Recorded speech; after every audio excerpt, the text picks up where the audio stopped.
விருதுநகர் மாவட்டம் எதிர்கோட்டை சேர்ந்த சமுத்திரவள்ளி என்பவர் உயர்நீதிமன்ற மதுரை கிளை மனு தாக்கல் செய்கிறார் என்ற பிரவீன். விருதுநகர் மாவட்டத்தில் உள்ள எட்டான்பட்டியில் ஜிவி ட்ரேடர்ஸ் என்ற பட்டாசு நிறுவனம் மூலப்பொருள் தயாரிக்கும் ஆலைகள் செயல்பட்டு வந்தது.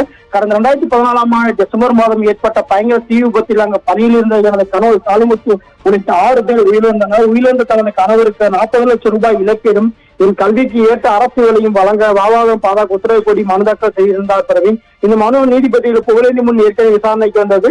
தொழிற்சாலையிலும் என்ன பாதுகாப்பு நடவடிக்கை பின்பற்றப்படுகிறது, இதனை மாவட்ட நிர்வாகம் முறையாக கண்காணிக்கப்படுகிறதா என்பது குறித்து கண்காணிக்கப்பட வேண்டும் என்றும் எனவே இந்த வழக்கில் விருதுநகர் மாவட்ட காவல்துறை கண்காணிப்பாளர், தமிழ்நாடு பட்டாசு உற்பத்தியாளர் சங்கம் மற்றும் வெடிபொருள் தலைமை கட்டுப்பாட்டாளர் ஆகியோர் இந்த வழக்கில் சேர்த்து 13 தாக்கல் செய்ய உத்தரவிட்டிருந்தார். பிரவீன் இந்த நிலையில் இந்த வழக்கு மீண்டும் இன்றைய தினம் நீதிபதி புகழேந்தி முன் மீண்டும் விசாரணைக்கு வந்தது.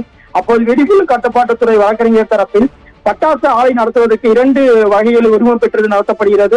நாக்பூரின் தலைமையிடமாக கொண்டு செயல்படும் வெடிபொருட்களின் தலைமை கட்டுப்பாட்டாளர் மூலம் ஆலைகளுக்கு நாக்பூர் தலைமையிடமாக கொண்டு செயல்படும் வெடிபொருட்களின் தலைமை கட்டுப்பாட்டு அனுமதி பெற்று பட்டாசு ஆலை நடத்துகின்றன.